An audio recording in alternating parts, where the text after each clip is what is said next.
Had a really good day Monday and Tuesday. Today we had a nice third down period. Like some execution of things. We threw a bunch at them today, though, as far as blitzes and stuff, so that may be part of it. Need to come out and build. We played well in the fourth quarter there against South Carolina, and we need to build off that. Questions? Any change in Jalen now that he's a guy? I mean, I think he did a better job in preparation last week than he has. He's learning. It's an ongoing process. He's learning how to prepare week in and week out. But as far as, I think he's got a little bit, his personality's coming forward a little bit more maybe. I think that would be fair to say as far as speaking up. Those are the main things I would say. Does that come with confidence with him playing well against South Carolina? I think anytime you look at leadership on your football team, for the most part, it's your best players. The first person that would jump out to me would be Avery Williamson, and he's one of our best players. Bud Dupree, he's one of our best players. On offense, Darian Miller, he's one of our best players. You know what I mean? Raymond Sanders. So I think the better you play, I think it's easier for you to speak up. Because people respect guys that maybe aren't playing much, but they're necessarily not going to listen to people unless they're out there getting it done. How underrated is that, the preparation? Well, at quarterback, it's huge. It really is, and it's not only preparing for what your opponent is doing, but also fixing the mistakes you make individually. And it's an ongoing process with Jalen and a lot of our young guys on our football team. Is we're only allotted so much time, and it's really not. There's 20 hours a week that we get with them, and a lot of that's in the weight room and on the practice field.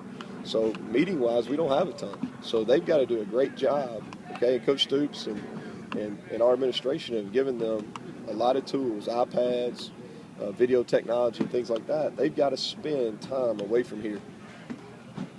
Mark was saying that he'd like to see Timmons give a better effort when the play's not coming to him. How do you feel about that? And is that more of a maturity thing or a conditioning thing? It's both. I mean, he's really good at the ball in his hands. No question about it. He's got to be able to play more snaps for us. That's a conditioning level. And he's got to be able to play harder when the ball's not in his hands. He's got to become a better blocker. I would say that he's below par right now, below average right now as a blocker. And he's got to be a better route runner. That's part of the maturation process, really. But he understands what we expect. There's no gray area about what we expect on during the games, and he doesn't always give what's expected. The South Carolina game, you had Jalen. You did a designed run where he got hit and kind of bounced back up, and then that short pass. Are those to kind of get him in the flow of the game sooner, like you guys were hoping to do? Yeah, I think so. That's kind of what we've tried to do those last two games. He really started pretty well against Florida and against South Carolina, and we did call some design runs for him. Really had a pretty good first drive going there until we got I think we got a ball batted down. Got you in there. It's about 3rd and 1. It was tipped. Yeah. Well, it was like 3rd and 6. I think that first drive. That ball got tipped. It was but it was a pretty good pass. I think what he's done is he's calmed down, first of all. Okay, and I think he has more confidence going in games because of his preparation. Preparation, it gives you confidence. The more prepared you are, the more confidence you're going to have going into certain situations. When he's playing against his home state team, does that... Not even mention it. No? No. He swears, which I don't know, because I lived in Alabama for 4 years. So most people are either Alabama people or Auburn people. And he says that he was neither, so I don't know. Coach, what do you attribute the improvement on 3rd down to? No, just execution. We're getting a little better. We're getting a little better. I did some things on some short yardage situations to help us. We spent a lot of time working on the sneak play the last 2 weeks, and that attributed to it. We used some wildcat and some short yardage, which we probably caught South Carolina a little off guard. That helped, and we threw the ball and caught the ball more consistently. Coach Stoops said this defense doesn't have any weaknesses. So what does that mean to you as an offensive coordinator trying to game plan? I don't know, man. It's kind of the pattern we're going. I think this is John's a stat man, but he's got like 3. Is this 3 out of 5? They're in the top 6. Is that right, John? I think this is 3 defenses in a row in the top 6. So, you know, they're really good. I think they do. I think they do a great job preparation. You know, I think one of the key things when you're, and I watched them a lot this summer and then through their games early part of this season, is anything that's successful, it's only successful once. You know what I mean? It's not repeated. You know, and they do a great job not only in their game planning but also during the game of correcting things. So I got a lot of respect for those guys from a schematic standpoint. They play the game the right way. But there's not much that sticks out when you're watching them as far as weaknesses go. So turn that film on. Any of those guys really flash and grab your attention? About 11 of them. No, I think in the back end, the Sinceri kid is really playing well. He really gets around the ball. He's got a lot of tackles and he's creating some turnovers. I think he looks to me like their leader back there. He's got a lot of energy. I think their linebacker tandem, especially Mosley, is as good as anybody in the country. And they're just deep. They're really big up front. You know, I think they've done a good job with their front 4, recruiting big physical guys. And they play gap control. They do as good a job as anybody in the country of getting their hands on the O-line and really controlling the line of scrimmage. Neal, if no play works twice, will you script about 75 then for Saturday? We can't execute 75. Try to run about 5 and get really good at them.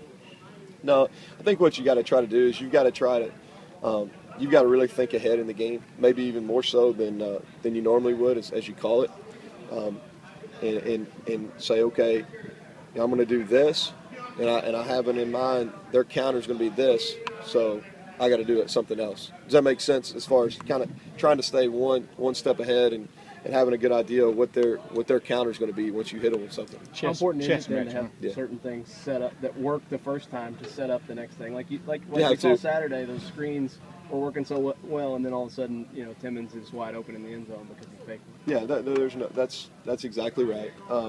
I think what we have to do, and this is really the key in the Alabama game, but really for us going forward, is we have to get off to good starts. You know, as far as from a drive starter. And then on first down, we have to give ourselves a chance, because when we've really struggled this year, it's because we haven't gotten off as a drive starter, or on first down, you know, we're looking at 2nd and long, and we have a hard time ever recovering from that.